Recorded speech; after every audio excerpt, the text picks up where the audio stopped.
हमारा आपका देश का प्रधानमंत्री आदरणीय नरेंद्र मोदी जी ने उनके ध्यान में आया कि एक वीरांगना, एक हमारी देवी स्वरूपा अहिल्याबाई होलकर ने जिस बहादुरी के साथ चाहे वो मंदिरों का निर्माण हो, चाहे वो घाटों का निर्माण हो, प्रजा के साथ प्रजा बनकर के काम किया है, उनके इतिहास को जानना जरूरी है। मैं कविता जी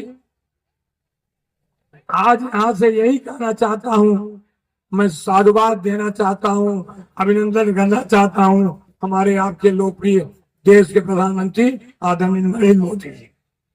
हमारी बहनें बड़ी संख्या में यहां बैठी हुई है। 22 अप्रैल को पहलगाम में जब उन आतंकवादियों ने हमारी 26 बहनों के सिंदूर को मिटा करके, जब बहनों ने कहा कि मुझे भी गोली मार दो, उन शैतानों ने कहा तुमको गोली नहीं मारेंगे, जाके मोदी जी से कह दो कि मैंने तुम्हारा सिंदूर उजाड़ा है। और यह बात देश के प्रधानमंत्री सऊदी अरबिया में थे, भारत के विकास के एक समझौते के लिए गए थे, उनके कान तक आवाज गई, तुरंत भारत लौटे। उन्होंने कहा कि जिन लोगों ने मेरी बहनों के सिंदूर को उजाड़ा है उन लोगों को हम मिट्टी में मिला देंगे। सिंदूर की कीमत पाकिस्तान तो समझ गया,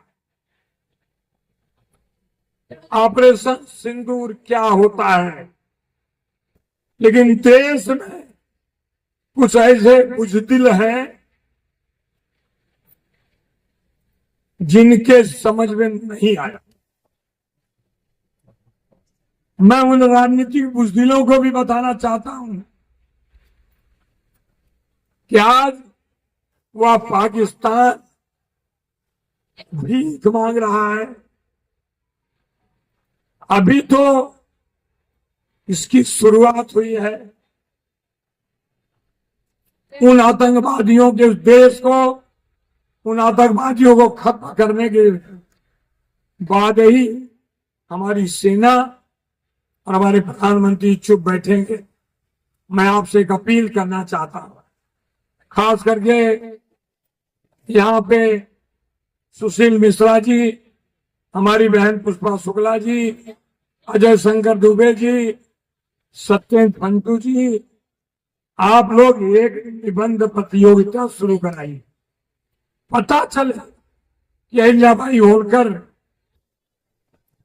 के इतिहास क्या है। मैं आज आप सबके सामने ये बताना चाहता हूं कि जब तक जौनपुर लोकसभा के भारतीय जनता पार्टी का सांसद नहीं बैठेगा, तब तक आपका कृपा शंकर आपके बीच में आकर के आपकी उन समस्याओं का समाधान करने के लिए मैं तत्पर हूं। आप लोगों से एक आशीर्वाद की अपेक्षा है, वो आशीर्वाद है मेरे लिए आप एक ही प्रार्थना करो, मेरे हाथ से कभी कोई गलत काम नहीं होने पाए। और मैं आपको विश्वास दिलाता हूं कि जो केंद्र सरकार को, जो संसद